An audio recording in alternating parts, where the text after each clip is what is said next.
Hello. Hello. Hi, everyone. How are you, Angie? I'm doing well. You're doing well. Doing really well. Thank you for being here with me, with Oh, I'm so us. excited. I'm so I'm excited. super excited, super excited. It's going to be a really, really good interview.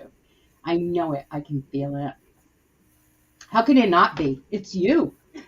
Oh, well, hey, I couldn't figure out why you wanted to interview me. I'm like, what is so special about my life that she would really have to ask questions about? I mean, you know what I'm saying? But we'll find out. We'll see Well, what kind of we're questions you're going to definitely, ask. we're definitely going to find out. And people are rolling in, which is awesome. Guys, I know I shared out, but if you guys could go and share out too and hit that thumbs up, because let's give Miss Angie and myself some thumbs. Let me hit Um, the thumbs up. Okay. yeah. Oh, you haven't hit the thumbs up? Yeah, I think I did. It's good. Ah, so let's see who's here. We have Adventures with Mel. Is that you, Melanie Lightbeams? Is that your new channel name? Another channel, I should say. Let me see. Oh, we got to turn you blue. Oh, there's a lot of people that I have to turn blue. Susanna, do you have more than one channel? Me? I do. I do. I don't see how people have over one channel. I can barely keep up with one. I don't understand about two and three. I don't know about that. But I don't do anything on the other channels. Nothing. Oh, okay. Yeah, nothing. Gotcha. Nothing at all. I'm just turning some people blue. Okay. There. All right. So let's see. We have, I believe it's Melanie. And oh my God, Paul, Philly Flipper, I missed you. I haven't seen you since God 1972. Where you been? Where have you been? Oh my goodness. And then we have Anna. Hi, Anna. Welcome. And then we got Vanessa. Good morning, Vanessa. How are you? Mwah. Welcome. Um, okay, this is going to be so fun. So glad. Back to the interviews. Yeah, me too. Definitely me too. So it is Melanie. It's her new channel. Okay. Yeah. And then we Now, is have, Melanie the one that you collab with that y'all talk about spiritual yeah, subjects? on Is that Thursday. her? Yes. Okay. Yes. Yeah. Melanie And then Lightbeam. Melanie Yeah. Lightnings. Yeah. And then we Mhm. have, that's what I think. Hello. Good morning. How are you? Welcome. Welcome. Um, I got three channels that are monetized. Get out of here, Paul. Who in the hell wants to go see you? It's enough that it's on one channel. Never mind two others. Three? Oh man. I gotta subscribe then. I'm only subscribed to one, I think. And Guys, he's monetized? and he's Wow. monetized. Wow. That is wow. That is an amazing. Congratulations, Paul. I remember you when you were little and you weren't even monetized yet. So um, I'm setting up strictly for creative shorts. Oh, that's right. For the new channel, you're just going to do shorts on there. Plus, it gives me the opportunity to work on both channels at the same time. Like as if one is not enough. Girl, you're just adding to your plate. I've been in Florida living the life. Really, these blue eyes finally won over someone's heart. Get out, Paul! Oh, cool. Congratulations! Oh my goodness, that's freaking Love is in the awesome. air. Love is in Yes. the air. Can I be a flower girl? Yeah. Oh, you both look so beautiful. Thank you, Thank Vanessa. you. Thank you, And then we Vanessa. have Ella, Ella, Ella, Ella, Ella, Ella, Ella. She's a woman. She is a woman. I Mwah. love Ella. Yeah, I I do too. love Ella. Yeah, I honestly, I love Ella. Ella's a straight shooter. She means nothing bad by it. It's just Ella, man. I adore Ella. I really do. She has a pure heart. She speaks She directly from definitely her heart. does. No Absolutely. hidden motives, no agenda, No agenda. nothing. No, it is what it is. Like me, like me. You don't like me, keep going. Yeah, keep walking. Oh, thank you for all the little paint cans. Love is in the air. Yep. Just wondering if we have worked out many wheels on an eight. Oh my God, that's who you are. I remember. I was like, the name, I don't know if it sounds familiar, but man, I remember that conversation. Oh, that was from one of my shows that I did. That was so funny. So, so funny. The girl is originally from Massachusetts, so you would like her. She's a Bostonian? That's it. I don't even have to meet her. I already like her.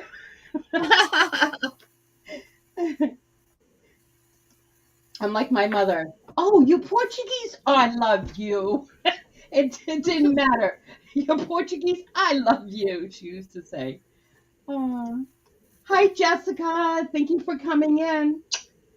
Thank you for pimping us out. That's awesome. Pimping ain't easy. Pimping ain't easy. Just call me Twit for short. Okay, so you want me to call you Twit. I got it. Um, okay, yep. Pimping us out. Good morning, beautiful ladies. Hey, Deborah. How are you? Thank you for coming in. Deborah, Jessica, and everybody saying hi. So everyone knows what we're here for this morning, right, Angie? Right. Are we going to have fun? Oh, we're gonna have loads of fun. Are we I'm going to just share? anticipating the questions, and I'm just gonna roll with it. Are you going to shed a tear? Maybe. No. It depends on what's gonna happen. I'm not gonna predict it. I'm just gonna let it go.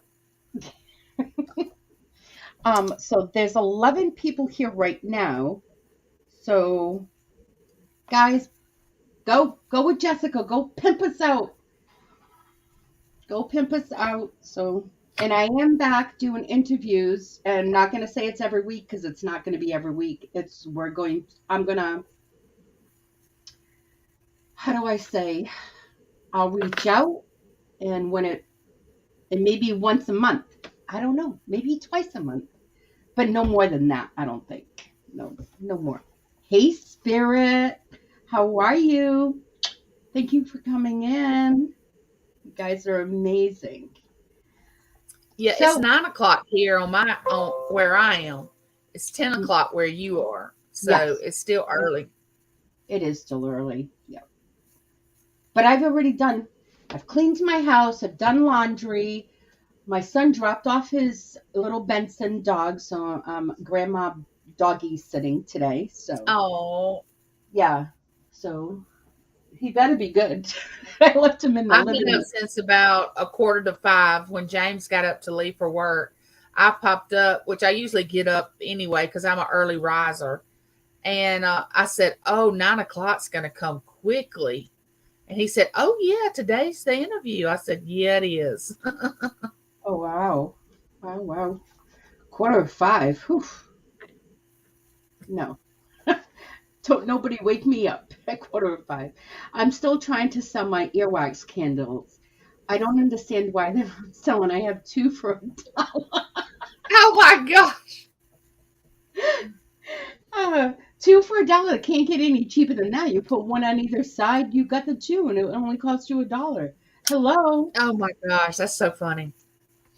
Eastern time is the only time that matters. To us, not to everybody else. Mhm. That is a great price. That's what I don't know why, but the one on StreamYard, it's blue and I can see it better. Maybe I should Mhm. change that to blue. I don't know. That's what I think it may be because people don't know how to use them or what they are used for. Mel is already trying to do side deals, Yeah, let's make a deal. right? All right. So this is how it's going to go. I've already asked Angie in the back if there wasn't anything that she didn't want me to touch on, talk about. She said no, everything was fair game. So that's awesome. Thank you for that. I'm going to be asking her questions. And guys in the chat, if you want to hold off on your questions, I mean, I'd love for you guys to chat. Keep going, definitely. But any questions towards her? At the end of my interview, I will ask your questions if there's any questions out there for Angie. Okay? And here we go. Here we go. So, Angie, Assume crash position. wait a minute. Click it. Yeah. So tell me, um, hold off. I'm just trying to get here. So tell me, where were you born? I was born about 11 miles from where I live right now. And I live in a very rural area, which I call it, I was a city girl, but after being on YouTube, I guess I live in the country, but it's town to me because I Okay. live in a small town that has about maybe 2,000 people. And we Oh, have wow. a community college that's not even 3 blocks from my house. That, that we have a lot of students there. Uh-huh. But now James, he lived in the country, what I considered the country. But you hear that? Yeah. Something's going on. So our sirens are testing it or something. But he Mhm. I live in a small, and I was born 11 miles from where I am right now in 1967. So where are you? I am in a little small town called Wesson, Mississippi, like the Wesson oil, the Wesson Yeah. Wesson. Yeah. And I've lived here my entire life. I always tell people I've never been able to escape. I've always wanted to live somewhere else, but it seems like I just was grounded here and wasn't able to leave. But when my children got older, I was like, run as fast as you can. Don't stay here. Yeah. But I mean, it's like a little Peyton place, is what I call it. But James says it's like a Mayberry, but I call it a Peyton place because everybody knows your business before you know it. By the time it gets to you, you're like, really? I didn't know that. I didn't realize I was that exciting. Man, this is great. Tell me more. Oh. So where did you go to school? Was it in that other town that you were born in, No, or? it's right here where I live. Actually, I graduated from it's called Wesson Attendance Center back in 1985. Hmm. My children both graduated from there. I graduated with 55 students. That was my graduating class, 55 Wow. students. And I never really, I did well in school, Hmm. but I didn't really like it. I couldn't wait to get out of school. I didn't really want to be, I don't know. I just didn't really, and going back for reunions, I Yeah. think I went to my 10th year reunion. And then after that, it's like, eh. Really? Now, were you in any activities in school, sports or any clubs? Yeah, I played basketball. I played softball, but back then it was the slow pitch. It wasn't the fast pitch softball. Okay. And I played basketball, and I was in some of these little things that you join in school, Uh-huh. these clubs, things like that. But I never really wanted to hang around the popular children because it was so much drama going on. And I never was a follower. So I always was kind of off to myself, but not in a way of not being noticed. It was just, I had my own group of friends I hung around, and then the popular people, but they were friends with me. I mean, I Hmm. was friends with everyone, but I just wasn't in with their little, I never was really into cliques. Okay. Yep. Yep. So, are you still friends with your childhood friends? It's so funny because now you're going to laugh when I say this, but I am just about related to everyone in this town. And then when I met my biological father, I realized that I was related to the next town over, just about everybody in that town. And when I attended church before I became disabled, everybody in the church, we were all related. I mean, it's Uh-huh. just like I had to go to Louisiana to find a husband because I was afraid I was going to marry my someone that was related to me. I Oh mean, my that's just goodness. how bad. I mean, it's serious. It's just that small. Oh wow. Now you were saying that your biological father. So talk a little about that. Like your mom and dad got divorced? No, I'm a result of a one night stand. Okay. My mom had my older sister, and she was 22 months old, and then she had a one night stand with my biological father, got pregnant, so it must have been meant for me to be here. I mean, what's the odds of that, getting pregnant that one time? Right. But she seemed like she could tell everybody else about him and who he was, but she couldn't talk to me about it. And it took me to find him. Even when my daughter was born and had complications, James called her and said the doctors need to know about Angie's dad, the history, because we have complications with Taylor and they think it may have stemmed from genetics. And she said, well, if she gets any worse, I will let you know. She still would not tell me. I did not find my biological father till I was 32 years old, and I found him on my own. And I really wouldn't get close to him or allow my children to get close to him until we did a DNA test, Yeah. because I didn't want, because, okay, I'm going to lay it out there. My mother was promiscuous. She, I don't know. I mean, I love her. She's my mom, but we don't have a really close mother-daughter relationship because she didn't tell her parents she was pregnant till she was 7 months pregnant with me. And her plans were to give me up for adoption, but without them knowing it. Now, this was back in 1967, so you can imagine how this was going down. Right. And so when my grandmother and grandfather found out about it, they were not happy, to say the least. But Right. they said, "Look, if you give this baby up, which was me, up for adoption, we're never going to help you again. But if you keep this baby, we'll do all we can to help you raise this baby." And my grandmother was more like my mother than my mother, More of a because mother. my mother never became attached to me in any kind of maternal way because of the way I was conceived. You know, she wanted to get back with my oldest sister's dad, but after she became pregnant, he was like, "Oh no, I don't want to have anything else to do with you." And come to find out, he and my dad were good friends. After I met my dad, I realized that my sister's biological father and my biological father were good friends. So that made it even worse that she had slept with His my brother. oldest sister's best friend or one of his good friends. Now, But do she you would never have talk to me about it. do you have other siblings I besides do. I have an older sister, yeah. and then it's me. And then my mom got married again to my stepdad, and she had my brother, who is no longer living, and my baby sister.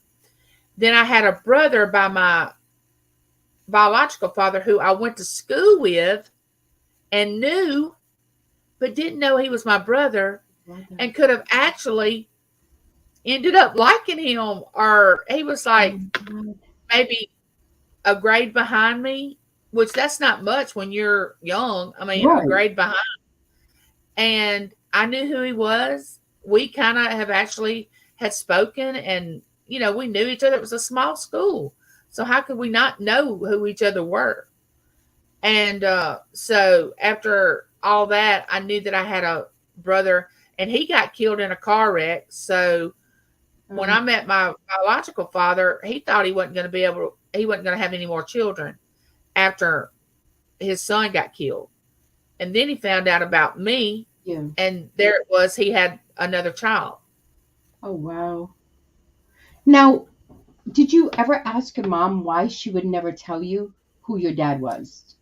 My mom would get really, really angry about things. And see, my grandmother lived with me the last 5 years of her life, and I lived with her up until I got married. And she, I think, kind of threatened my grandmother, like if you tell her anything, like she would do something to herself, like she would harm herself.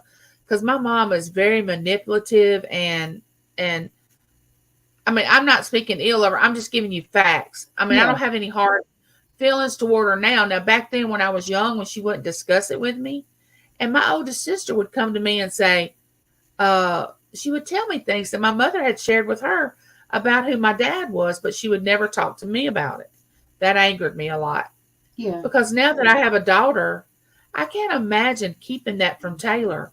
I would have to sit her down and say, look, this is what happened. And it Right. would just be between she and I, you know? But my mother liked a lot of attention. She liked people to, feel sorry for her. She's very manipulative. Uh, I mean, she's always been that way, always. And here's the way I live my life. When I had to make a decision, I would think, now, what would your mother do? And then I would do the opposite. You do And the it's opposite. always worked for me, that whatever I thought she would do, I would do just the opposite. And it's worked out. Oh, wow. So, because you were saying that, you didn't like school all that much, so you didn't go to college, or did you go to college? Oh, I did. You I did. have a associate's degree in paralegal. Um, that I could use that. Then I went to, which I can teach. I was a librarian before I became disabled, which I loved. I absolutely loved that job. I worked in a bank for 10 years. Why I did that, God only knows. I hate numbers. I don't even like to. Now, my husband, he can calculate numbers in his head, and I'm like, stop. You're giving Hmm. me a headache. Don't do that. Don't say it out loud. Yeah. Why I worked in the bank, because we had a certain lifestyle that we like to live. Yeah. And the bank, I made a good living there. And so it was because of the money. But now that I look back, I think I shouldn't have stayed 10 years at that job because it didn't do anything but, I mean, I was so depressed and I was just miserable in that job, but I kept working it because my kids wanted certain things. We wanted to have vacations. We Right. wanted to live a certain lifestyle, and I kept doing it. Yeah. I can definitely see that. A lot of people do that. Yeah. Wow. Wow. Wow. So now, when did you meet your husband? Now, this is a funny story, but I met my husband back in 1986, and actually, I really thought I wanted to be a nurse. Why I thought that, I do not know, because I faint at the sight of blood. So I was working at a medical facility, and my best friend, I was working 3 to 11, and my best friend drove up in my car to pick me up because she wanted to use my car. And she says, we are going out. This was like a Saturday night. I said, girl, I am tired. I am not going out. I do not want to do this. Please, just for a couple hours, let's just go out. I said, no. So finally, I said, okay, we're going. We're having a couple of drinks and we're leaving. That's it. Do you hear me? All right. So we get there at this nightclub called Top Cats. Okay. And we go in, and of course she's all, because she worked during the week. I'm on the weekend. So she was all rested. She was working the floor. She was meeting these guys. I was just sitting at the bar. I was like, if she don't hurry up and come on, I'm ready to go. So she brings over James and this guy that was friends with James. And I just look at them like, get a life, dudes. I am not wanting to talk to y'all. This is crazy. So they walk off, my friend and the guy. So there he is. And I'm like, oh, he just don't know what he just walked into. And he said, can I buy you a drink? I said, sure. So he buys me a drink. And I don't really give him the time of day because he comes on as, I don't like somebody's pushy. You know what I'm saying? I can't stand it. And plus I'm thinking, okay, he's married because he lives in Louisiana. Why would he come to Mississippi to party? I mean, he's got to be married. And I kept telling him, you're married. You just need to leave me alone because I know you're married. I'm not married. I said, yes, you are. So finally, Patricia comes back over there, my friend. And I said, girl, I'm going to the car right now. You better be behind me or you are left. I'm leaving you here. So we go out to my car. Now, you have to realize this is 1986. No cell phones, nothing. I mean, it's just like, get in your car and if you can get to a payphone, good or whatever.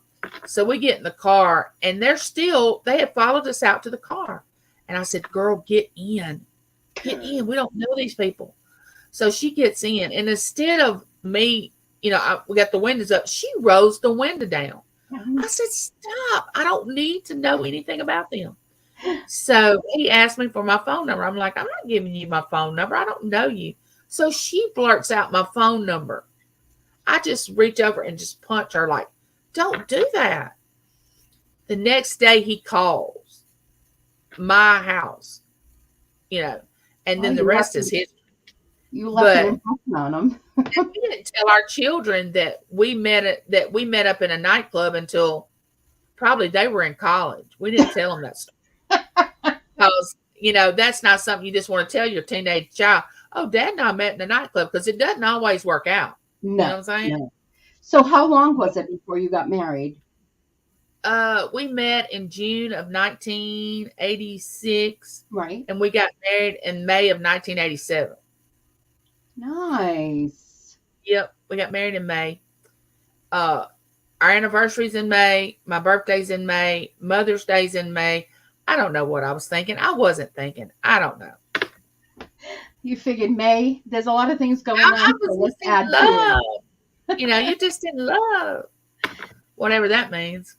So when you were growing up, you said that that you thought you wanted to be a nurse, but that doesn't work out because you fainted the sight of blood. Oh yeah. I mean, I just literally, James has picked me up many a times when the kids were growing up and something would happen. I could wake up to him saying, when the face is pale, raise the tail. When the face is pale, raise the tail. Because I would have fainted, if I saw blood or something. Oh, wow. And he jokes with me all the time. You wanted to be a nurse? Yeah, right. So how old were you when you had your first child? 1990. I was 23 in December. I turned 24 in May. I was 23 when I had Matt. You had 23. Mm-hmm. And then when I had Taylor at 27, I was thinking, oh my gosh, I'm so old. What am I doing having a baby at 27? And nowadays they have them into their 30s. Yeah. 40s. I've seen 40s. Yeah. Hey, you do you, boo. Yeah. I say go for it. If you can handle it, go. Absolutely. Absolutely. So, how did you want to parent your child? Because of the parenting that you had from your mom, what did you want to do different? Honestly, when the two conditions that I had when James and I got married was, I will not live in Louisiana. That place is a whole different world. And number two, I didn't want to have children. I didn't want to have children because of the way I was brought up. I was just like, I don't want to be like my mother. I didn't think I would be, but I didn't know. And I didn't want to put another child through that. Yeah. And then he convinced me to have a child. And I said, okay, if it's a boy, that's it. We're not having any more. He'll carry your name and your name will go on and we'll just, and so I didn't find out what we were having because I was so afraid it was going to be a girl. And I just was like, I don't want to know. So we didn't find out till he was delivered. Mm-hmm. And the doctor said, oh, it's a big old boy. And I just laid my head back like, oh, thank God. And I had him in 3.5 hours. So it wasn't a bad labor at all. Mm-hmm. And James looks over at me and he says, and I said, I don't have to do this again. He said, oh, you'll change your mind. And I said, that's not something you say to a woman that's just given birth. You don't say you're going to do this again. But yeah, that's a no-no. I don't regret having my daughter, and I'm glad that I did. But we knew we didn't want more than 2 children because we figured we could give 2 children more than we could give 3 or 4 children. Yeah. And I'm a middle child. He's a middle child, and we didn't want to have a middle child. No middle child. Are you close with your daughter? Oh, we're very close. Have you always been close? Both of my children, we're very close. Mm-hmm. I devoted my whole life to my children. I mean, it was just like my husband had hunting and fishing and He had other activities, not me. Everything was about what my children were doing. I did the opposite of what my mother did to me. Hmm. I was so involved, but not overly like Hmm. helicopter way, Yeah. but just really, and not the I'm your best friend. No, I'm your mother. I'm your mother first. But Right. we have a very good relationship. That's awesome. Now, do you have any grandchildren? I have one and one on the way. Uh, Oh, a little girl, Berkeley Scott Smith, and she was born December the 30th on her daddy's birthday. oh, how sweet. And she was named for him because his middle name is Scott. And she'll be 3 years old this December. And my Oh, daughter's baby is due in December, which is a little boy, and his name is going to be Lincoln James. So now you want to talk about something special is when you have grandbabies. Oh my gosh. I can't wait. I cannot even explain it. Oh Cannot my explain it. God. Can't explain it. It's a different kind of love, I would assume. Look, my children look at me when James is around Berkeley, and they'll look at me and go, "Who is that? Is that my dad? I don't even know him." Because he is just so smitten with her. But now Yeah. don't get me wrong, he was a great dad. But Hmm. he had to be strict and firm, and it's a lot Yeah. different when you have a child than you have a grandbaby. Right, right. And it's a running joke like, oh my gosh, she has turned him into a marshmallow. That's sweet. That is very, very sweet. All right. So let's get into some questions. Okay. What do you think is your worst habit? And why? Why? My worst habit, Hmm. I think now that I'm in a wheelchair, my worst habit is eating. Because when I worked, see, and I don't know if a lot of people understand this, and I use this for an excuse, but it really isn't so. When you're on steroids, you want to eat the walls off in your house. Your Yeah. brain tells you that you're hungry, but you're not. Yeah. And I was on 80 milligrams of steroids when they started me out.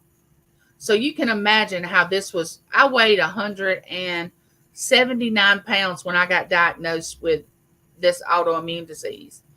And I was still ambulatory and I could still walk and exercise.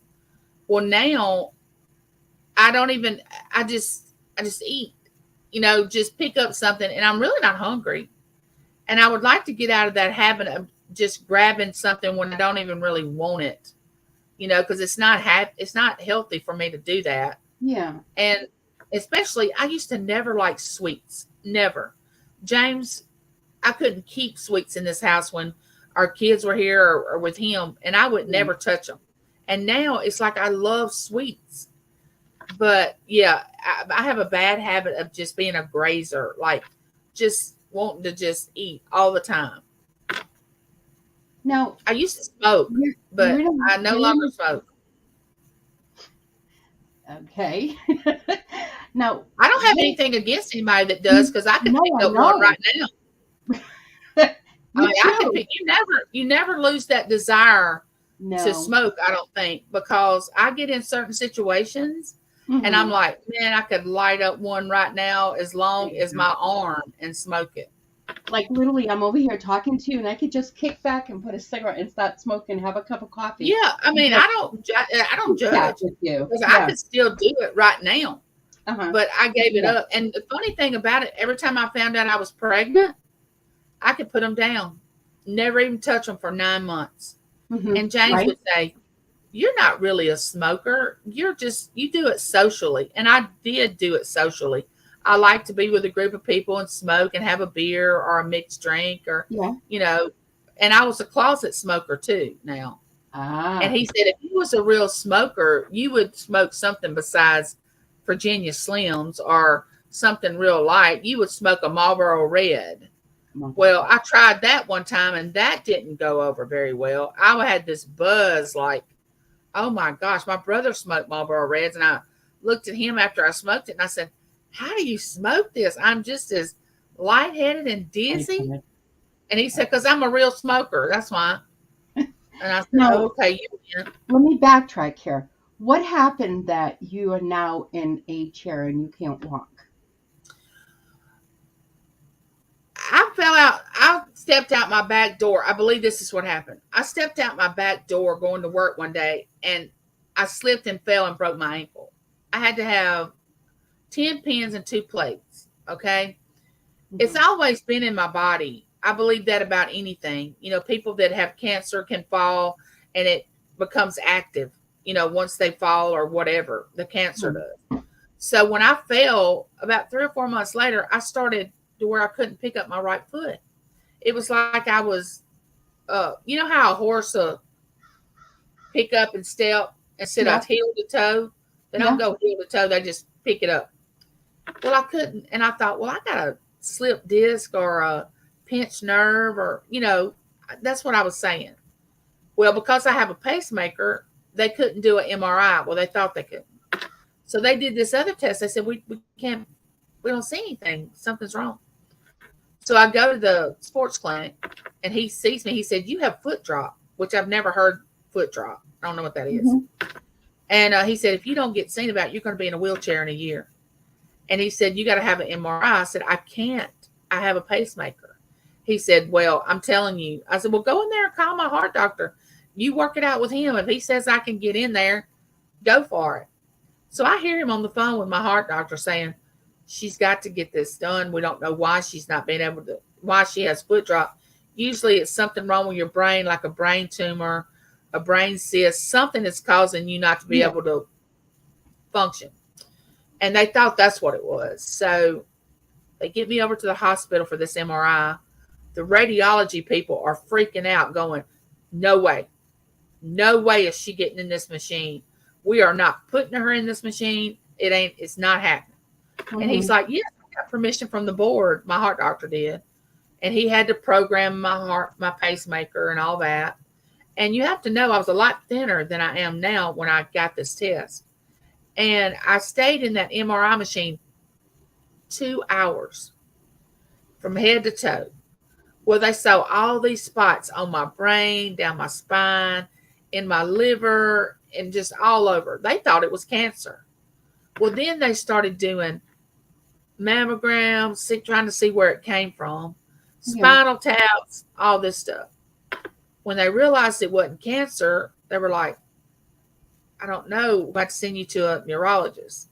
So they sent me to my neurologist. She's like, I'm gonna have to get with my colleagues because what I think you have is not prevalent in white women. This usually happens in African American people, and it's really odd that what I think you have. It's very rare. And so she comes back, and I go back for another visit, and she said, you have sarcoidosis. I've never heard that. But it's oh, what Bernie Mac had, the comedian Bernie Mac. That's what he died from, is sarcoidosis. And I said, oh, let me guess, you're going to have to treat it with steroids. And she said, yes. And I just broke down because I knew what steroids would do to you. I knew it. And hmm, she said, well, do you want to be alive? Because the life expectancy is, if we don't get this in remission, you're going to live 5 to 7 years. And that's going to be it. But if we can get it in remission, you can live a long life. So I started on the steroids, and I haven't lost the ability in my left leg. I can still get up and use a walker, but I can't stand for long periods of time because it's in my pelvic area, all the hmm, tumors. And they're used to steroids to shrink the tumors to try to give me the. Now she said, I want you to know you're not going to regain the use of your right leg. It was so long for you to be diagnosed that the nerve has already, you're not going to gain that, but we can keep you from losing your other leg, your ability to use it. And so, and I said, funny you should say that I have sarcoidosis. 5 women on the same street that I live on have been diagnosed with it. And she said, no way. And I said, yes. She hmm, said, you need to get the EPA down there where you live because that is unheard of. Oh my. For that many people to be diagnosed with this rare autoimmune disease, and y'all don't live in the same house. I said, "Oh no, they are my neighbors." And she said, "Do you live by a plant or some kind of manufacturing?" I said, "Yes, ma'am. We live by a plant that was called Potter Company, that hazardous waste was spilled on their property, and that's like a block from my house, and it got into the water, and we didn't know it, and the town didn't know it, and they had to put new wells in and all that." And my sister Oh my. worked at that plant, and she had 8 miscarriages before she had a child that she quit and didn't work there, and she finally had a child. But Yeah. before she had a child, she had 8 miscarriages. Yep. So, and what happened there? Did they let the plant know, or? Yeah. Which the plant's not going to take responsibility for any of it. But at the time, it was so ironic. This is before I had this autoimmune disease. My husband cleaned up hazardous waste, and they bid on this job over here to clean it up, his company. And so we already knew there was hazardous waste, but we never thought about it getting into our water system. And when I was pregnant each time, I craved water. I mean, I'd get up in the middle of the night and just drink and drink and drink. Oh my And goodness. so I believe that's what's caused me to have this autoimmune disease, was the chemicals in our water system. But to be able to prove that, oh my gosh, it would take lots of money. The proof is the people, the other people that are on the street. We've had people to die of cancer, get autoimmune diseases. And you We still can live just there? ride around. Do what now? And you still live there? Well, we're looking for a place. We're trying to buy some land to get away from here. So James, I told my children, I said, get far away from where we're living. My Right. son lives in Louisiana, which I knew he would never live in Mississippi. And then my daughter lives probably about 7 miles from where we live. I Oh, said, look, once they left to go off to college, I said, no, don't come back, yeah. to live, because Oh. this is not the place.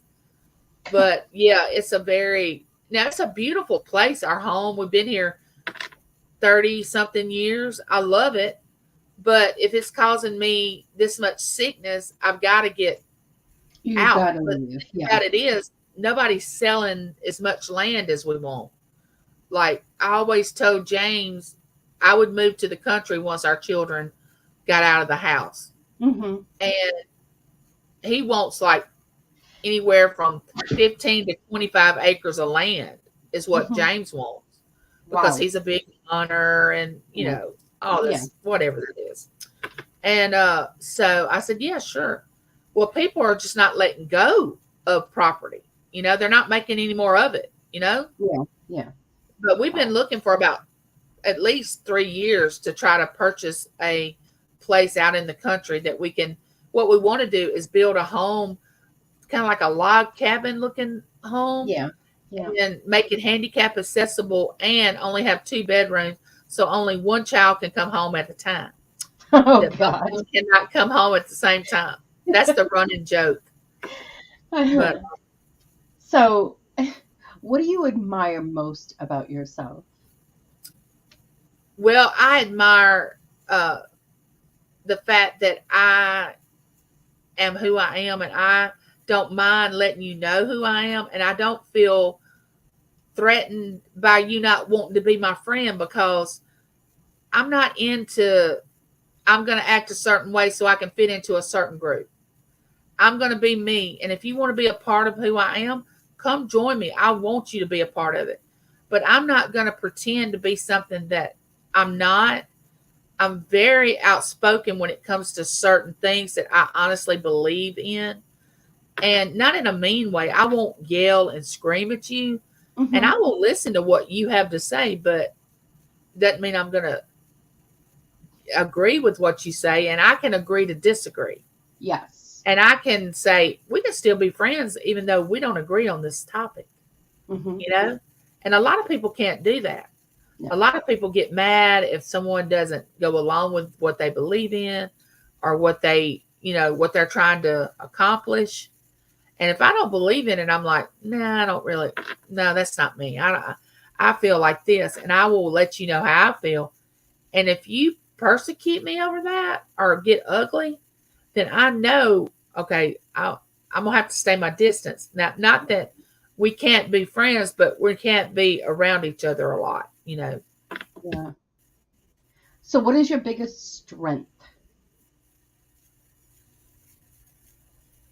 My ability to keep going, because every time I have a relapse. Now, when you have a relapse with an autoimmune disease, a lot of people don't know what that looks like. And I Hmm. don't really share this a lot on my YouTube channel, but uh, I can't feed myself. I can't go to the restroom. I can't bathe myself. It's just like I'm a rag doll. I don't have any control, any energy. It's like I'm lethargic, and I don't, and that's the worst thing to have to fight back from. And every time I fight back from a relapse, I just tell James, I don't know how many times I can do that. I don't know how many times I can start from zero and come back, you know? Yeah. And it's just so hard because you're so weak. Yeah. My daughters had to come over here, help me get in the shower, actually bathe me. And that's humiliating because I'm thinking, Yeah. okay, I didn't have children for them to take care of me. I had children because I wanted children. You know, I don't want her to feel obligated to take care of me, and I tell both of them, now when it comes time and I have to go into a facility, I don't want y'all to get upset about it. I want y'all to know that I'm going to be okay with it. Oh, no, Mama. No, that's not going to happen. I said, don't say what's not going to happen, because Hmm. it's hard to take care of somebody that needs your 24-hour care. And I don't want y'all to stop y'all's life to take care of me. Yeah. They don't want to talk about it. It's like, no, no. And my son's a physical therapist. So Hmm. he's all the time sending me, do this exercise, do this, do that, try to keep me. Mom, you got to keep moving. You can't sit still. You got to get up. You got to do these exercises. If you don't move, you're going to lose it. You're going to get weaker. Yeah. And so that's been a plus for me, is for him to be a physical therapist and help. Yeah.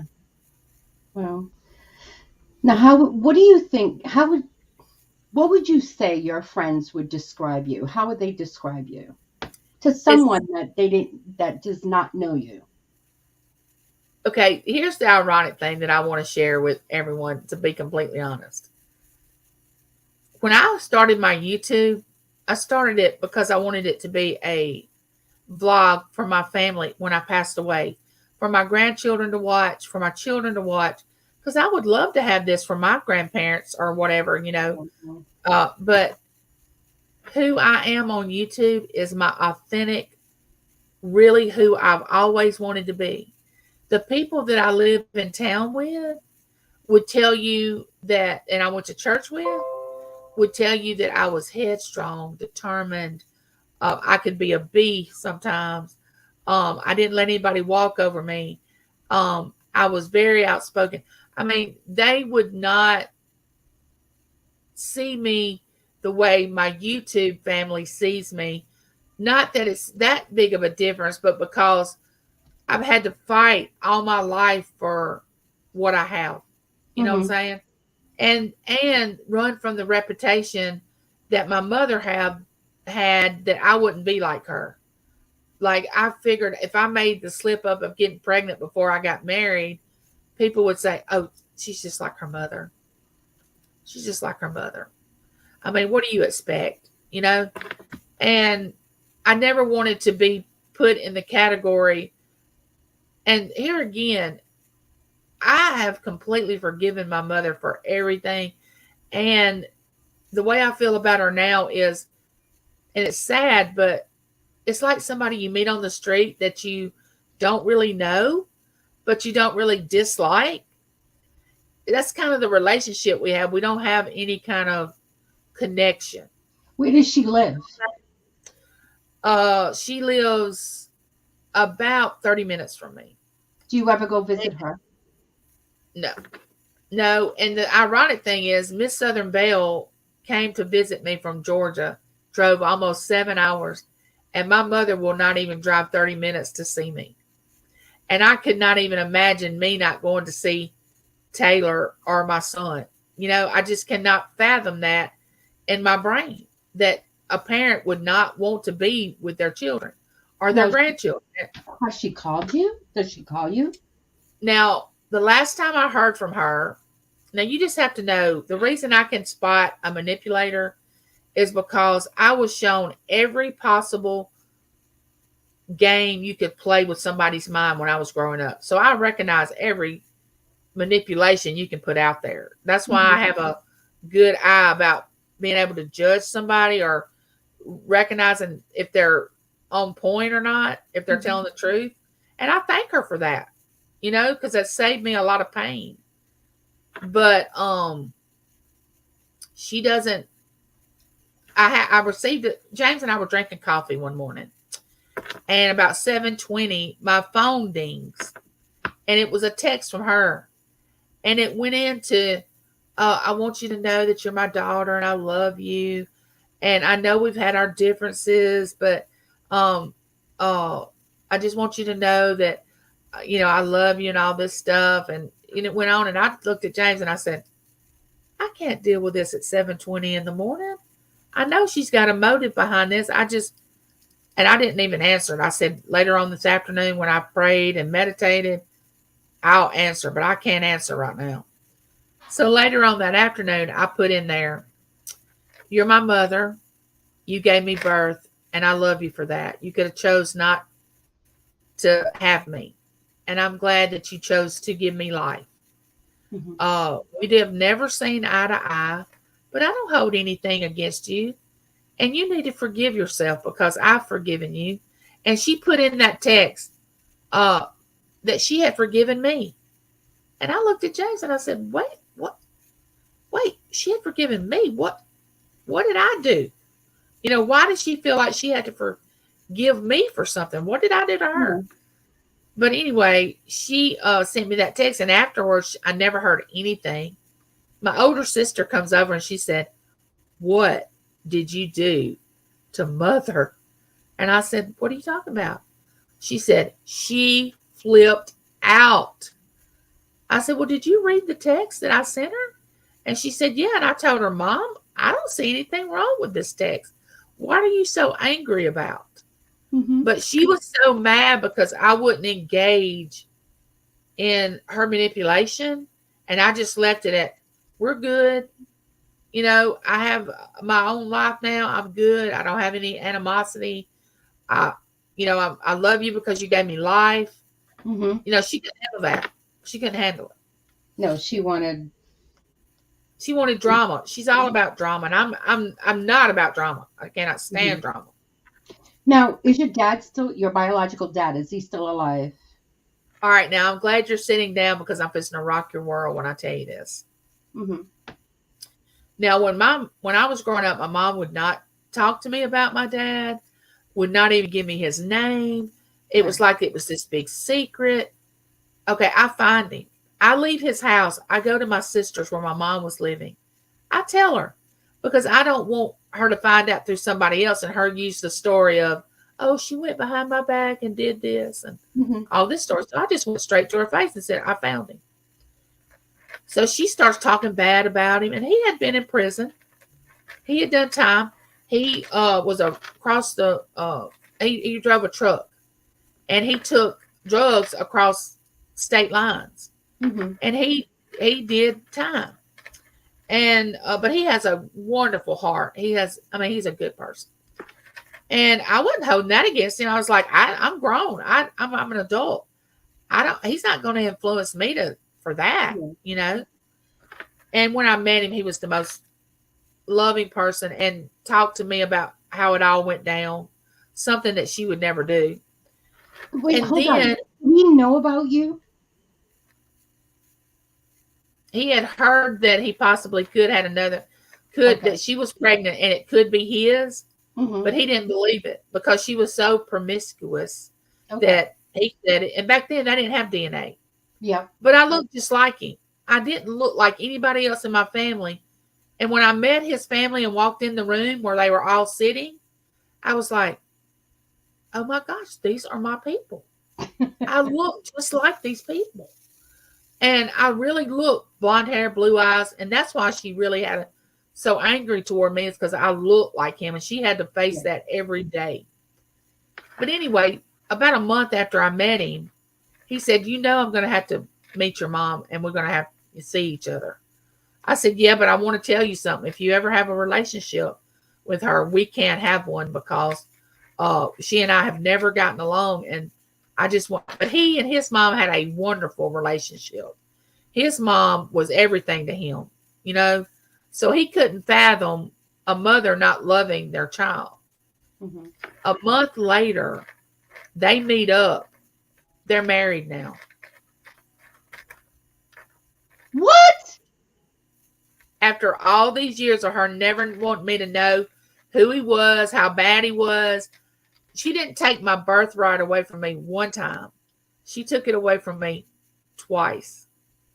And he and I don't have a good relationship now because she doesn't allow it. She doesn't allow it. Yep. That's just so mind blowing. Like, Yeah. And I so kept now, telling him.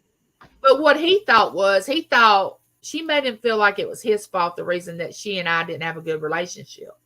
So he thought he would come in, save the day, fix the whole family, and we would all be just kumbaya, you know?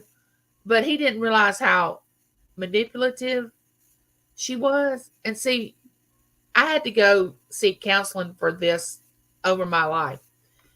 And the counselor told me, you can treat bipolar or schizophrenia or anything like that with a pill, yeah, but you can't treat personality disorder with any kind of medication. right. If you have a personality disorder, Yeah. you choose to be the way you are, and nobody can change that. And he said, your mom has a personality disorder. She doesn't have a medical condition, you Mm-hmm. know. So she has chosen the way. And here's the thing I want to say. I don't know how she was brought up. Now, my grandmother was always wonderful to me. Now, I Yeah. don't know what kind of mother she was. I don't know what kind of father my grandfather was to her, but they were always good to the grandchildren, you Yeah. know? So I don't know what she went through as a child to turn her into what she is. And she's 70, she'll be 76 in November because she's 20 years older than me. And she has not changed a day in her life. She has not changed. Wow. That's crazy. Absolutely Well, I've crazy. written a book about it. My children, it's back in the closet. When I pass away, what I did was I sealed it up and mailed it back to myself. Put it in the mail and mailed it back so it would have a stamp on it. You know, because the Oh, yeah, federal yeah, government yeah, puts a stamp, and it has the date and all that, so they would know that I didn't go in there and change anything. yeah. That when I wrote it is the authentic, the real copy. I didn't edit it. I didn't. It's just me. And it's Wow. about 11 chapters. And a lot of this my children don't, but they would ask me, I would Hmm. tell them. I just, they've never just sat down like you and I and us talk about it, but they know a lot about her manipulation. They know a lot about that. Now, you said you had a stepdad. How was that relationship with you? Well, my stepdad was an alcoholic, and I can see why he was an alcoholic. If he was still alive today and married to her, I'd probably buy it for him.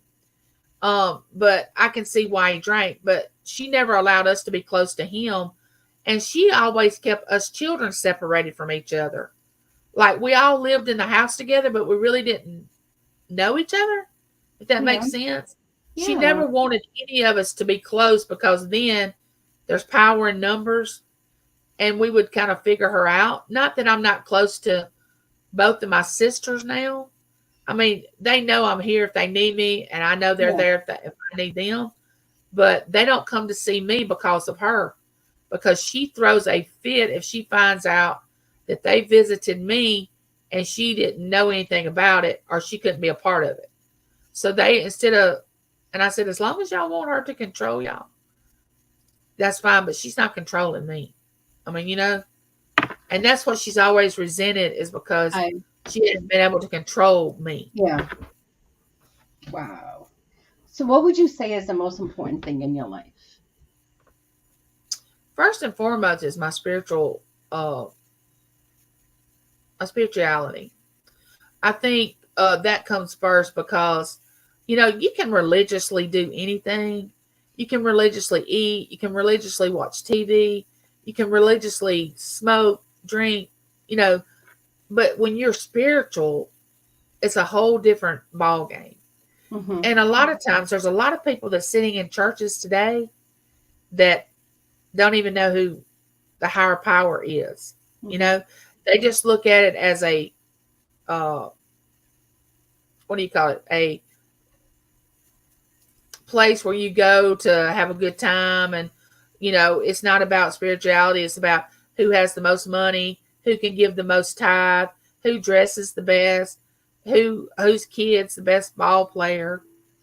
Now, don't get me wrong, I don't regret bringing my children up in church, because I was brought up Baptist, and taking them to a Baptist church. But my children knew more about spirituality than most kids knew just by going to church, because of the way I have been. You know, from a young age, I always knew that there was a higher power. Mm-hmm. Probably since I've been about 9, I Yeah. could sense. And I think that's what guided me to be able to get through the pain of what I suffered from what my mother did. You know what Yeah. I'm saying? I always turned to that, and I always believed in prayer. I always believed there was a lesson to be learned in everything that you went through, you know. So I think that's the most, and the next thing would be my family. That would be the next thing. But spirituality, a lot of people, and whatever yours is, Mm-hmm. I don't judge you for it. You seek No. your higher power the way you see that you need to, but don't Absolutely. judge me for what I do, you Yeah. know? Absolutely. And I know I'm asking you questions, but I keep going. This thought just keeps coming back to me. Don't you just want to take your mother and just shake her and Well, say, for years, "Wow."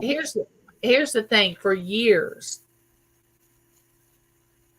I had so much anger and dislike, and wanted to knock her around so many times, to say, what is wrong with you? You know what I'm saying? Why are you doing this?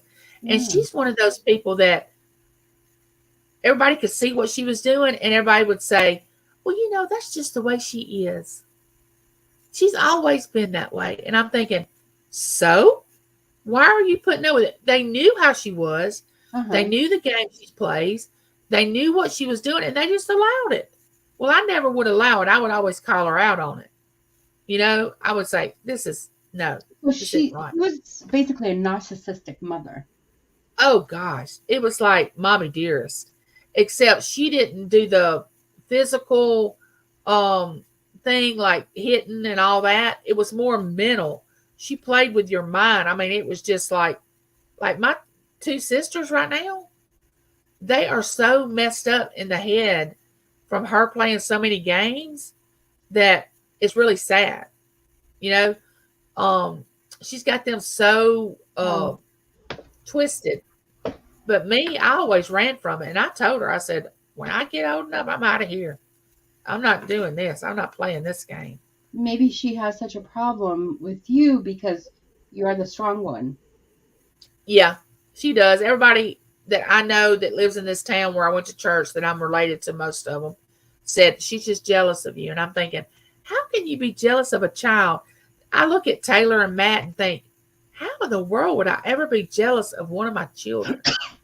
I love it when they succeed. I Hmm. love it for the people, the adults they have become. You know, how could I ever be jealous? Mhm. But they would tell me that, and I would go, no way, no way, she's not, no. It But sounds maybe that she way. is. Yeah.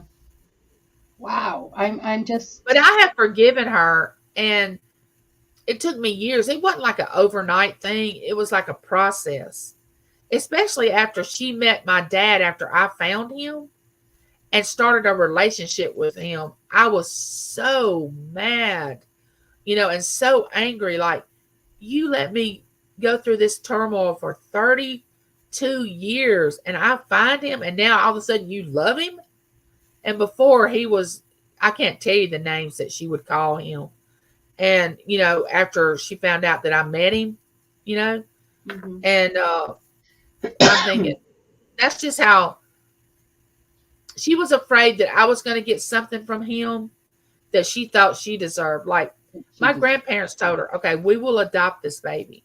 Mhm. Well, she didn't want that because then I would become the baby and I would get benefits that she would get because she was the baby of the family. My mother was, and he is. Mhm. And she thought, well, if I let my parents adopt this baby, then this baby becomes the baby. And I don't have any leverage. I don't have anything to hold over their head. Yeah, she thinks Wow. everything out. She's real, real, yeah. Holy.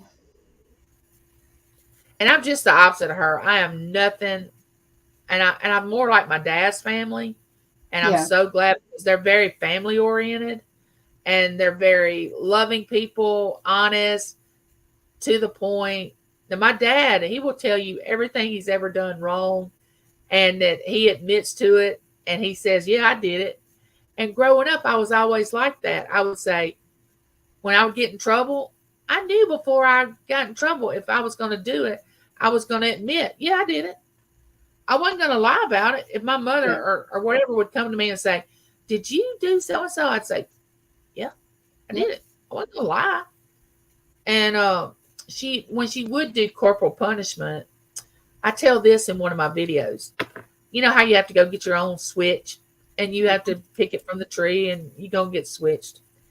Well, she was starting to switch me and she would tell me, "I'm going to keep switching you until you start crying."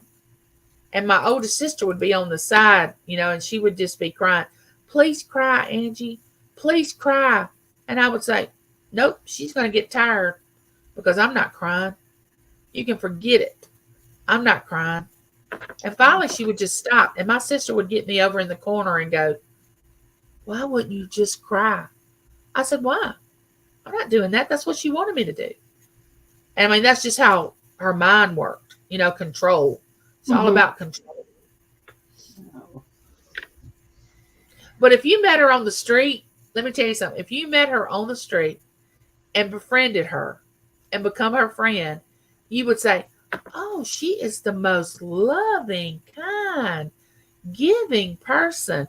I mean, Narcissistic. It's the yeah, I mean, you definition. would think that she would be the best person in the world. But at home, the way she treated us was like, and then when she would get out in public, she would want to show us affection.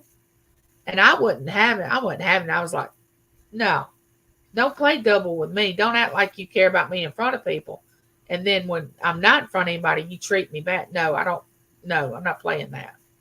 So Angie, But what is the most like feistiest thing you've ever done in your life? Like I did it and you don't regret it because you're just like I did it. What is the most like the craziest thing you've ever done? let me think about it a second because I know there's something there. Um, well, to tell you the truth, I've always wanted to be arrested before I got in a chair. I've always wanted to experience that. I've always wanted it, and I couldn't figure out where that was coming from. Well, my dad stayed Angie, in trouble Angie, with, uh, is it because of the handcuffs? yes, definitely. It's handcuffs. So, and when I met my dad, I realized why because he stayed in trouble with the law all the time, but because he loved to fight. He would go into nightclubs and he just loved to fight. And I really was a fighter back when I was in my teenage years and all that, when I was in school. If you wanted to bring it on, I was never going to start anything, but I was going to finish it.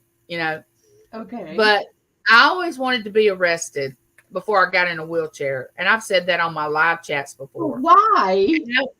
But I tell them at the library, I said, before I die, I'm going to be in the arrest section of the paper. And they're like, no, no, no, you don't want that. And I said, even if it's just like jaywalking or, they catch me without my blouse on and out in in the streets or some kind of crazy, it's not going to be like stealing. Because I told them when I went to work at the bank, I said, look here, if you think I'm going to steal from this teller drawer that has $1,000 in it, you better think again. I'm going to aim for that over there and that's locked up. If I'm going to jail, I'm going to jail because I'm going to be stealing hundreds of thousands of dollars, not $600 or $700. And so I think the craziest thing that I ever did was when I was, okay, I don't think I've ever told this story on my live, but when we went to, when you go to your senior trip, okay, and all your friends go on this senior trip, and of course you start drinking from the time you leave to the time you arrive to wherever you are going. Mm-hmm. So we all were just, I'm talking about tore up to the floor up. I mean, we were bad. So a friend of ours was bad. So what do you mean by bad? Bad drunk. Okay. Bad drunk. Okay, well, I'm going to say he because it was male and female that went. So we take all of his clothes off, okay, put him, one of those, we drug the mattress from the hotel room. He's on top of it. We pull him into those bushes that has the little thorns, it's the little green leaves that have little red flowers and thorns. I don't know what that's called. And we pull him out there like 1 or 2 o'clock in the morning. It was a bunch of us. And we lay him on top of this bush on this mattress. So he wakes up completely butt naked out in the open and can't get off this mattress because every move he makes, he's sticking himself. And we're just looking out the window of where we're staying in the room. We're laughing at him. He is screaming, come get me. What did y'all do? What happened? So when he comes in, we're like, man, how did you end up out there? What did you do? Because he couldn't remember anything. Right. And he said, because we had him convinced that he did it, I hope he never watches this, but that he was the one that got himself out there and got himself in trouble. We never told him any different or he would have been angry. But we did. We stripped him down because he started getting sick and he was throwing up everywhere. And we're like, oh, no, he's not staying in here. No way. So we just throw him on that mattress, pull it out, pick it up, put him on this bush, and he wakes up the next morning just butt naked in this, it was hilarious. Oh my God, that is crazy. So he doesn't even know that to this day. Nope. Not unless somebody else that was there told him, because I never said anything to him. We were like, man, what happened? Oh my God. How did you get out there? How did that mattress? We were just acting like, we don't know how you got out there, dude. We don't know. Oh my God. That is crazy. And some of the guys had to go out there and help him come off that mattress, because if he would have come off by himself, he would have stuck all in his behind, his legs. I mean, he would have got really messed up. Oh my God. So were you a jokester as well, or no? Yeah, I have a really dry sense of humor. Mm-hmm. My kids, I would joke with them when they were growing up, and they would say, Mom, I don't know if you're serious or you're trying to joke. Let me know. Are you being serious right now, or are you joking? Sarcastic. Because and some people just really get it. And then some people don't even pick up on it, No. Yeah. I I understand that. That's for sure. What is an accomplishment that you're proud of? The fact that I chose to have children and wasn't going to have any, and that I've brought up two amazing children that are independent from me, which that was my goal because I wanted to work myself out of a job. You know, when you become a parent, you start off and you're working yourself out of a job. And Hmm. when you get, and even though when they get 18, and I cried like a baby for a month or longer when my son left for college, and it was 3.5 hours away from here. But I knew I had done what I was supposed to do. And he could wash clothes, he could cook, he could buy groceries, he could independently take care of anything that he needed, even though he was 3.5 hours away. And that's what I wanted to do. I have a sister that has two children that still live with her that are 21 and 23. They've never left home. They've never, it's always been, and there's no judgment because you raise your children the way you want to raise Yeah. them. But my daughter's very independent. Uh, she went to college. She has a degree in business. She works at a financial institution. They have their own home. They bought their home about a year ago. My son, they have their own home. I mean, it's just when you can accomplish that and know you work yourself out of a job. But if you continue to hold on to your children and when they're in their 20s and 30s, you know, that's an injustice. That's crippling them where they won't be able to make mistakes because when you make mistakes, that's where you learn. That's where you The live. greatest lessons I've learned is the mistakes I've made. That's the greatest lessons. So your accomplishment is raise self-sufficient children, which is Yeah, amazing. that to me is a yeah. That's awesome. Awesome. That really is. So we're going to be wrapping up. So I am going to ask you a question. Two questions, actually. And I should have did this one right at the beginning. What is the earliest childhood memory that you have? The That's first so one. funny.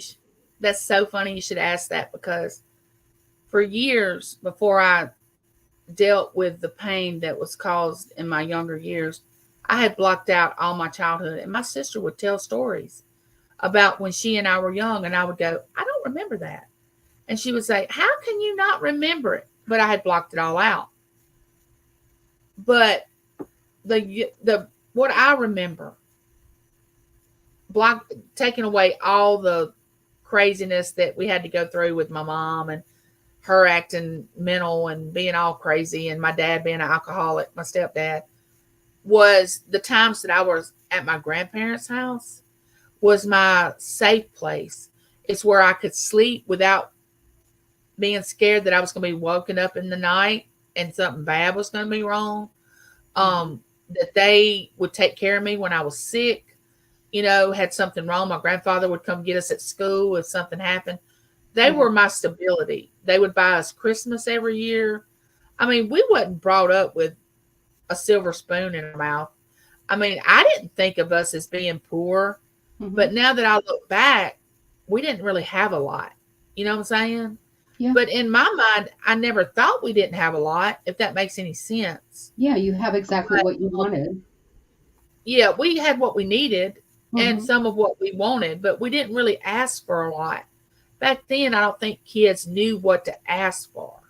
I mean, like my grandparents bought us bicycles one year and we had bikes and we thought that was the greatest thing. My grandmother made our clothes. She made our dresses and the tops that we'd wear to school. And, that's what I really want to focus on is the good things, The good thing. not the bad things. So what was the memory Of being at my grandparents, being at your grandparents? just being able to go to them and mostly at Christmas when we Christmas. knew that my mom was not putting any effort into making our Christmas. I mean, most of the time she didn't even care if we had a tree. Hmm. And my grandmother spent her last $9 that she had in her bank account to go get a Christmas tree. So we would have a tree for that year. I'll Yeah. never forget. And they always made sure that we had a Christmas. That's awesome. That is awesome. Now, last question. How do you want to be remembered by? I want to be remembered as someone, and I'm going to show you this picture. I didn't know if I was going to use it today or not, but this is what I wake up to every morning, Hold and on. it says light. And I have this card when I come in here when I'm meditating and praying or What, whatever. can I see that picture again? It says light. Okay. Yeah. And I look at that and I say, that's what I want. I want to be a light into people that don't know how to express themselves. They're depressed. They don't know which way to go. They're sad. They don't know why they're sad. Um, just to bring some kind of happiness or joy to someone's life. Mm-hmm. I always read this. It says, I want to have love, joy, peace, patience, kindness, goodness, faithfulness, gentleness, self control. I read that every day. I say, that's what I want to be. I want to be, when somebody walks up to me, I want them just to feel the love that I have for them as a individual, not judging them, not saying, "Oh, we can't be friends because you did this, this, and this." I'm Mm-hmm. not going to like you because you have this kind of attitude, or we have different political views, or we have different religious views, or our parenting views are different. You know, I don't want that. I want it for them to be able to come up to me and say, "Oh my gosh, I don't know what it is about her, but there's something different." That's what I want. Yeah. Yeah. So thank you very much You're welcome. for allowing me to do the interview. It was Thank amazing. everybody. I hope I didn't Yeah. bore everybody. Hell no. No way. It was great. I know a lot of you came in, and I've been watching the chat as people were coming in, and I just want to say, I know I didn't stop and address every single one of you, but guys, I know you're there. Um, Bobby, mwah, mwah, mwah, thank you so much for being here. JEK, mwah, thank you. Mr. Picky, Webs, mwah, mwah, mwah, mad respect. Nora was here. Nora is here. I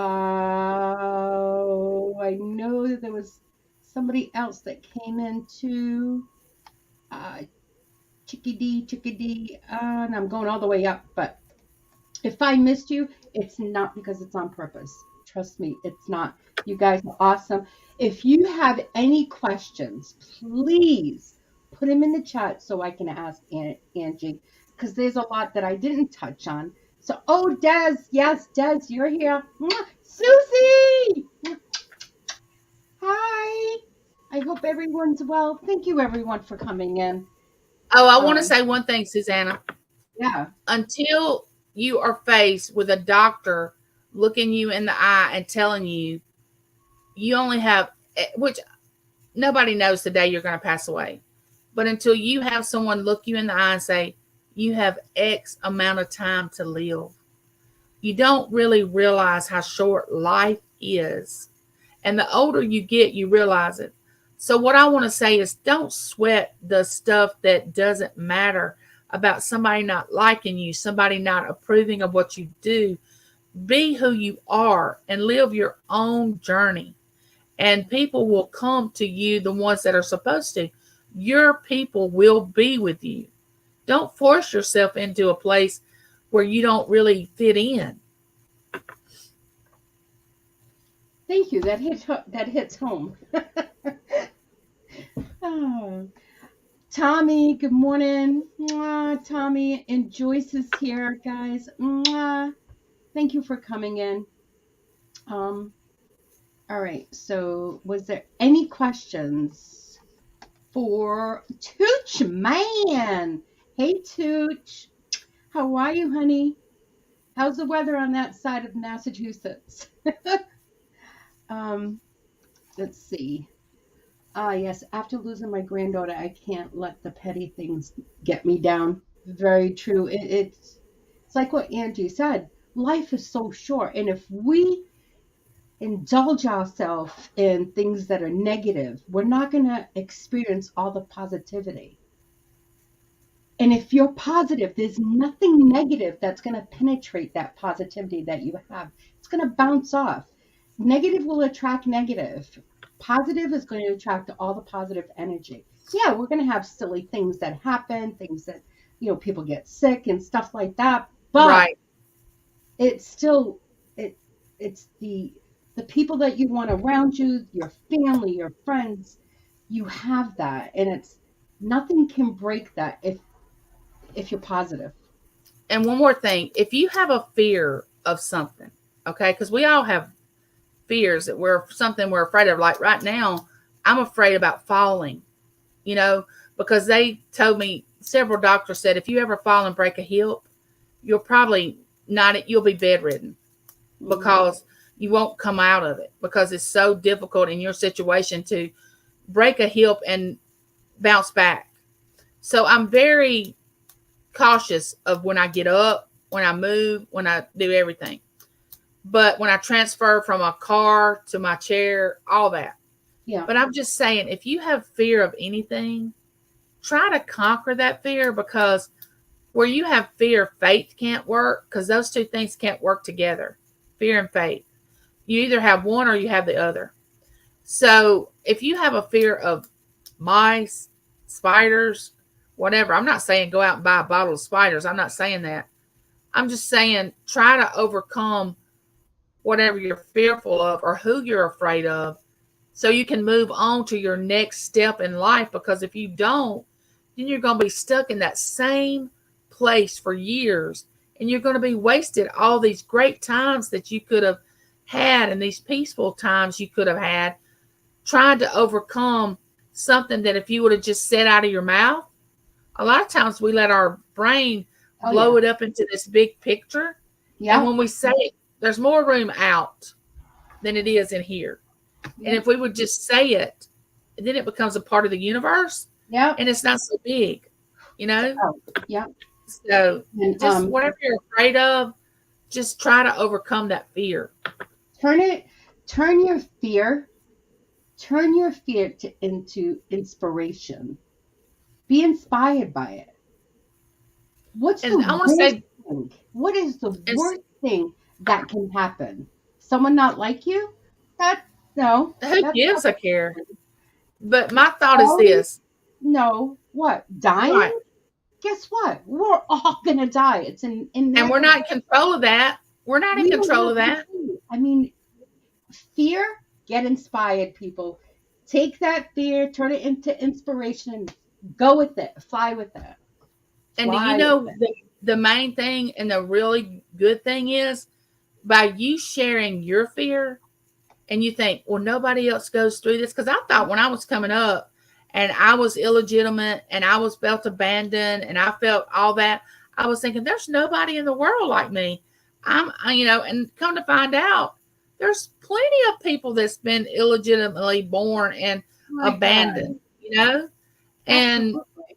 so by me sharing my story, I might hit a bell, in their mind saying, I'm not by myself. No, There is someone else going through it. So by you speaking your fear, they would think, oh, I'm not the only one that's afraid of that. no. I'm not the only one that's like that. That's so true. Jade Cad said, I agree. I'm appreciative of life lessons and goodness of life and all that it has given me. Pixie saying hi. Hey, Scarlett. I don't think I said hi to you, honey. Mwah! Thank you for coming in. Thank you, Spirit. Thank you. Thank you. My waves. Well, don't disappear. Keep us informed. I don't know. I thank you so much, Susanna, for doing this. I really appreciate it. No, I thank love you to you. death. I've always liked your channel. Every time you would come on and interview somebody, I would think, oh, she's such a beautiful person. I just love her personality. And I'm so thankful that now I've gotten to be on your channel and meet you, and it's been a blessing. Ditto. Ditto. Absolutely. Stay positive no matter what you go through. Things will turn around and be better in way it will. In the way it will. 100%. Yes. But not many days left like this year. Yeah, I know. It's gorgeous outside. I hope you have the same weather that we're having. It's Um, it's 80 something degrees here today. It's beautiful. really? I think it's like 79 here, so you're getting a nice coolness, but the sun is shining. It's so pretty. It's a pretty day, pretty fall day. I love fall. Fall is Yeah, my favorite time of the year. it is. It's mine as well, definitely. I love it, love it. It's I fall to me, it's like a warm sensation. It's like, you're just getting out of that loose, tight, that loose clothing and whatnot. Now you're going to get that little blanket, The that snuggle, sweatshirt, yeah. that snuggle. Yeah, good. Okay, they're saying hi. John says, Susanna, you're such a positive light in this community. We miss your positivity. Stay beautiful. Thank you, John. Thank you. I missed you guys as well. Um, Also, my email is in my about page on my channel. And if anyone wants to email me anytime about anything, any question, anything that's going on, I wake up in the mornings. I meditate and pray for at least an hour and a half. If you want me to do that for you, just drop your name and I'll be glad to meditate and pray and wish, have well wishes toward you and good things to happen, good vibes or whatever. mhm. Just email me and I don't have any problem with that. Uh-oh, we got a what you call it, a troll. Oh, thank No, you, Mel, for taking care of that. You guys are blue. Be my army. Be my army. uh-huh. Oh my God. See, these are people that don't have anything else better to do than to act silly. Oh wow. Yeah. That's crazy. Why are they? Look at this coming in. Do you see it? I do. Wow, my goodness. I don't know. I That's felt like I had a rite of passage the other day because I had someone to come into my chat saying that I was phony and I was this and that. And I was like, yes, someone that doesn't like me. It's a rite of passage. what? They didn't know how excited I was about it. I was like, they thinking that they're bothering me. This is making me feel great. Hold on, hold on. Let me go do something. This is They're coming crazy. in like crazy. Yeah, I think I forgot to put my thing on. Oh God. This is not cool. I am like really, really, really pissed off. Mad. Don't do this. Come on. Hurry up and work. Guys, I'm just trying to get to my studio here.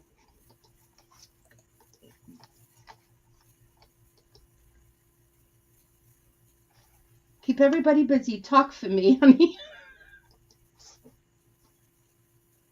Are you there? I'm here. Okay. Good. Deborah, you're so much.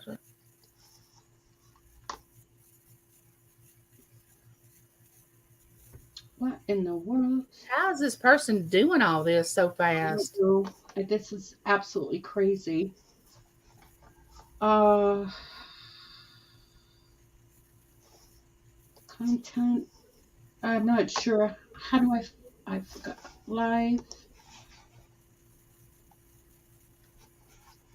Okay. This is hilarious, some of the things they are saying.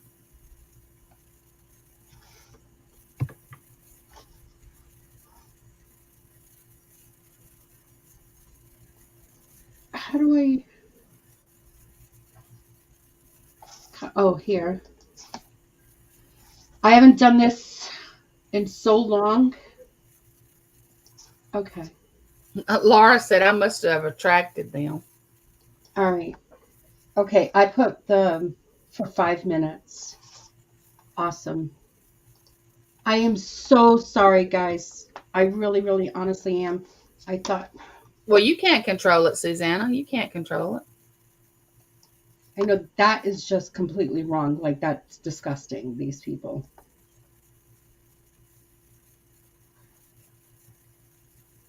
I just sit back and laugh at some of these comments. It's just crazy. Ugh, I mean, these people that intentionally want to hurt somebody, and I'm thinking, this doesn't affect me. Why are you typing such craziness? that's just, I'm embarrassed. Like, literally embarrassed. Yeah, don't worry about it, Susanna. You're fine. You couldn't control that. Ugh, I should have known better. I should have gone in to studios and, Teach man said your army is working for you. They got you. thank you. I gotta remember to go in studios before I go on and turn on that subscriber thing. Yeah, you're fine. It's no big deal. But thank you, everyone that blocked. I so appreciate it. I really do. I would love for y'all to come over and visit my channel. And I go live on Tuesdays at 10:30 a.m. Central Time. I have a neighborhood chat video. Actually, it's uploading right now this week. And I have little shorts, videos sometimes of different things about my life. But if y'all want to come over and join my neighborhood, that's what I call it, my neighbors.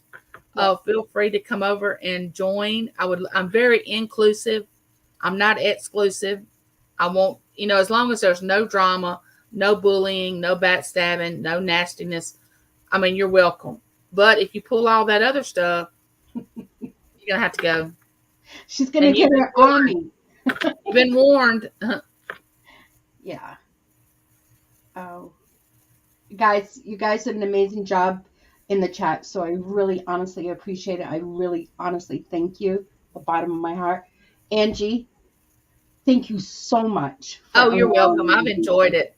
I've enjoyed it. Amazing, and I've learned a lot about you. I knew some of the stuff yesterday. You were on, and I was watching, and then I looked, and I said, "No, I'm getting off because I don't want to hear anything else. I just want to go into it tomorrow without, knowing. Without knowing, yeah, yeah. But you are a light in this community. You're a positive person.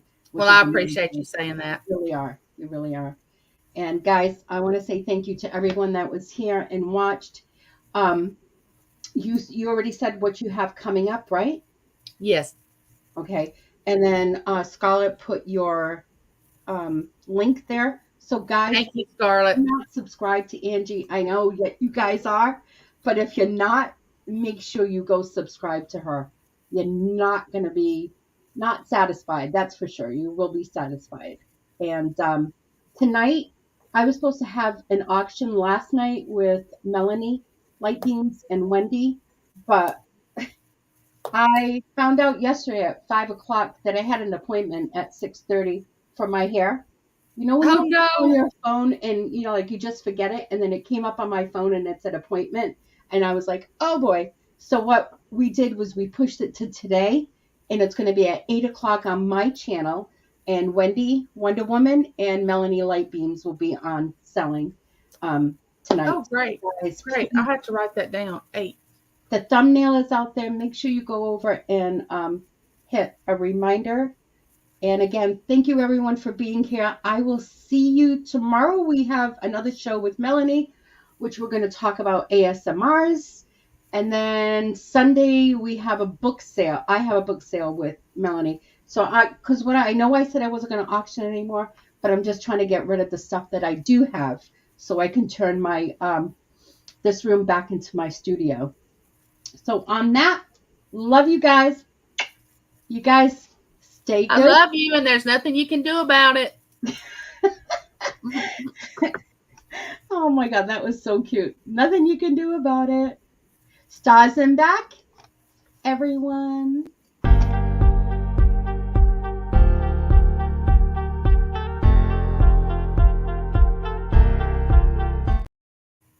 Guys, you're still here? Leave. I am Guys, I can't shut the stream off with 16 people still watching. Go! There's other stuff for you guys to go do. Go have lunch. Go. It's almost 5 o'clock somewhere. Go have a drink. Yeah. Go get. Alrighty, guys. Bye.